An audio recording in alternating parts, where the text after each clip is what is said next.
This is slide 6 in our 70s unit, Nixon's Cold War successes. So let's talk about the Cold War. And if you're going to talk about Nixon's Cold War, his foreign affairs, you have to talk about his biggest foreign advisor, his most trusted foreign advisor, a man named Henry Kissinger. This should be a very short slide. We talked about a lot of this in the 60s, into the 60s unit. So we'll move pretty quickly through this. Nice short slide for you. But anyway, Henry Kissinger is Nixon's most trusted foreign policy advisor. And it will be Kissinger that will organize Nixon's two historic trips to China and the Soviet Union. So let's talk about China first of all, where Nixon will meet with Mao Zedong, Chairman Mao, head of the Communist Party. This is February 1972, not a coincidence. Both these visits happen in spring and summer of 72, right before the re-election campaign for fall 72. So it's part of a campaign strategy. But Nixon will go to China, and it's the first time a president had gone to either China and the Soviet Union while in office. Nixon will meet with Chairman Mao Zedong, communist leader of China, and they will normalize relations between the United States and China. Basically just means the two governments are going to start talking to each other. Since China became communist, the United States has had no official contact with them. Nixon says that's ridiculous. This is one of the largest, most populous countries on earth. They're not just going to go away because we want them to. We've got to learn to deal with them. So Nixon will normalize relations, start talking again. Now, part of the deal is, though, that the United States has to recognize a one China policy and stop, or at least reduce, our commitment to Taiwan. If you'll think back to the Chinese Civil War, when Chiang Kai-shek and the nationalists lost, they fled to Taiwan. And since then, the United States had been doing business with them. China's going to say, you got to calm that down a little bit. Okay? This is one China. We consider Taiwan part of China, and you will too. So as part of the deal for starting up a conversation with China again, we have to recognize that Taiwan is part of China. Okay? Here you see a picture of Nixon and his wife at the Great Wall. And next to that, Nixon shaking hands with the Soviet Premier, Leonid Brezhnev. Yes, that's Brezhnev. That's how you say that. Nixon in May 72, February was China, May is Soviet Union, will go to Moscow and meet with Brezhnev. And really sort of two things come out of this.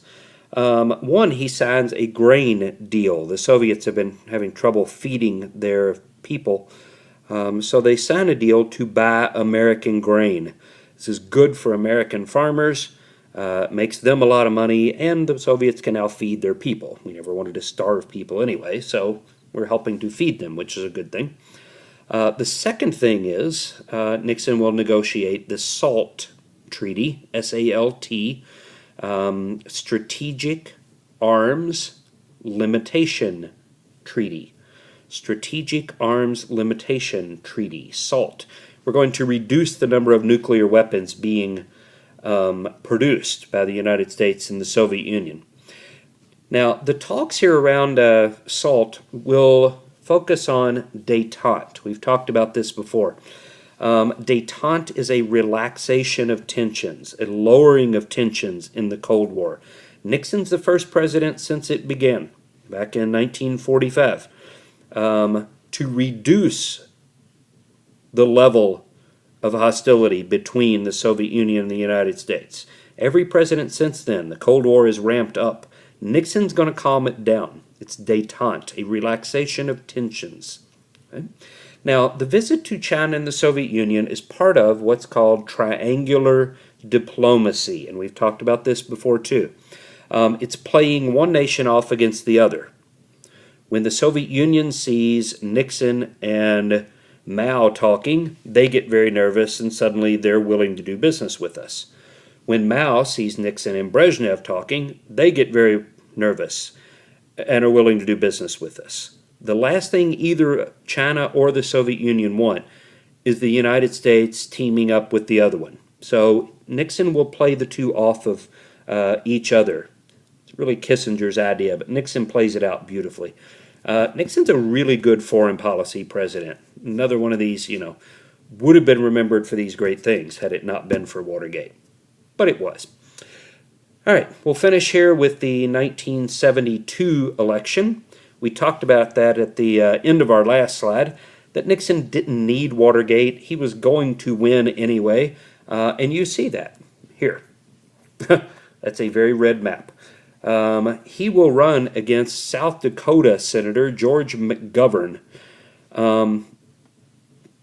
McGovern will only get 17 electoral votes, 520 to 17.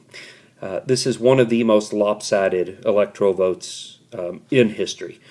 McGovern doesn't even win his home state of South Dakota here. I know it's hard to see the red on red. He will win D.C. and Massachusetts. That's it. He wins a state and a district, period. And I think Massachusetts has always voted Democrat. Doesn't matter who's running. So, Nixon will win re-election in 72. Even, he didn't need Watergate, but there it was. So, that's Nixon's Cold War successes. All right.